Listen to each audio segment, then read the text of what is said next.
लद्दाख की गलवान घाटी के पास 15 जून की रात को भारत और चीनी सैनिकों के बीच में झड़प हुई, जिसके बाद से भारत की नरेंद्र मोदी सरकार विपक्ष के निशाने पर है। भारत और चीन के संबंधों में एक गहरी दरार पड़ गई है।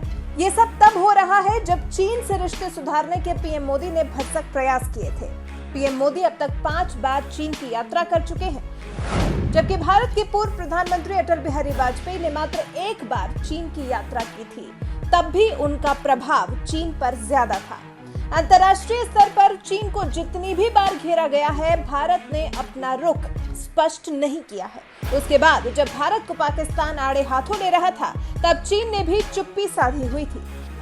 दरअसल नरेंद्र मोदी के नेतृत्व में चीन एड़ा बनकर पेड़ा खाना चाहता है, लेकिन चीन एड़ा नहीं है, ये पूरी दुनिया जानती है। प्रधानमंत्री अटल बिहारी वाजपेयी की रणनीति ऐसी थी कि दोस्त तो बदले जा सकते हैं, लेकिन पड़ोसी नहीं। तो फिर वो चीन के साथ रिश्ते भी उसी तरह के कायम करते थे। वो हमेशा भारत के पड़ोसी देशों के साथ अच्छे संबंध स्थापित करने की वकालत किया करते थे, लेकिन सुरक्षा की कीमत पर किसी तरह का समझौता उनको भी बर्दाश्त नहीं था। साल 1989 का ही उदाहरण ले लीजिए, जब तत्कालीन भारतीय विदेश मंत्री अटल बिहारी वाजपेयी चीन के बीजिंग दौरे पर थे और उसी दौरान चीन ने वियतनाम पर हमला बोल दिया था। लेकिन यहाँ अटल बिहारी वाजपेयी ने बिना कुछ कहे ही बीजिंग की यात्रा को बीच में छोड़ वहां से निकलने का फैसला ले लिया था, फिर खुलकर वियतनाम का पक्ष लिया था। अटल बिहारी वाजपेयी की ऐसी शख्सियत थी कि साल 1993 के दौरान जब प्रधानमंत्री नरसिंह राव को भी चीन से जुड़ी कुछ समस्या महसूस होती थी, तो वो वाजपेयी को ही इस मसले पर सलाह देने के लिए सबसे उपयुक्त समझते थे। चीन को लेकर वाजपेयी का नजरिया बिल्कुल साफ था।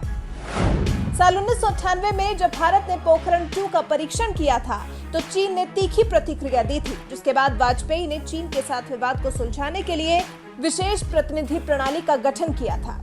अटल बिहारी सरकार के दौरान जॉर्ज फर्नांडिस रक्षा मंत्री थे।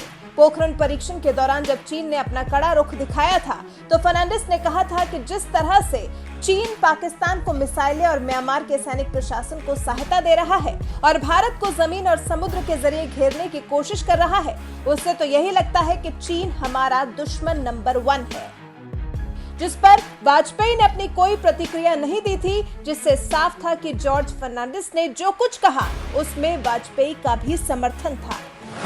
साल 2003 में वाजपेयी ने चीन का दौरा किया था, जिस दौरान जो चीनी नेता शंका और आशंकाओं से घिरे थे, वाजपेयी ने उनके सामने सीमा संबंधी सवालों पर विशेष प्रतिनिधियों को बहाल करने का नया विचार पेश किया था।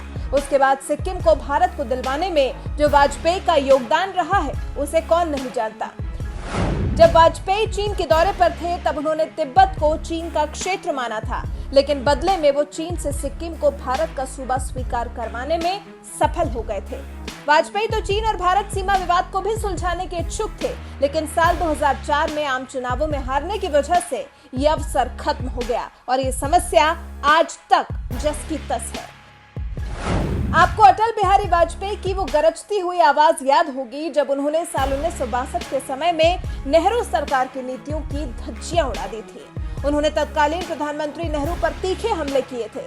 कांग्रेस के पास दोनों सदनों में बहुमत था, उसके बाद भी बिना किसी रोकटोक के वाजपेयी और अन्य विपक्षी नेताओं को सुना गया था। वाजपेयी के उस वक्त के वक्तव्य के चर्चे बहुत ज्यादा हैं। यही अंतर है अटल बिहारी वाजपेयी और नरेंद्र मोदी की नीतियों में। वाजपेयी बखूबी चीन को समझते थे, लेकिन उस पर कभी अपनी प्रतिक्रिया खुलेआम नहीं देते थे। उसको अपना दुश्मन कभी नहीं बताते थे, सामने से वाद नहीं करते थे, क्योंकि पड़ोसियों को बदला नहीं जा सकता वाली नीति पर वो चलते थे। जबकि नरेंद्र मोदी को और उनकी सरकार को अपनी बात को मजबूती से रखने के लिए जाना जाता है। नरेंद्र मोदी समेत उनके मंत्री भी चीन को आड़े हाथों लेने से पीछे नहीं रहते। जबकि चीन के साथ वाजपेयी जैसी नीतियों को अपनाना होगा, वही नीतियां चीन जैसे ढीठ देश के लिए सबसे ज्यादा सटीक बैठती हैं। अपनी बात को अपने एक्शन से समझाना आना चाहिए, जो कि वाजपेयी बिना बोले बखूबी समझा लेते थे।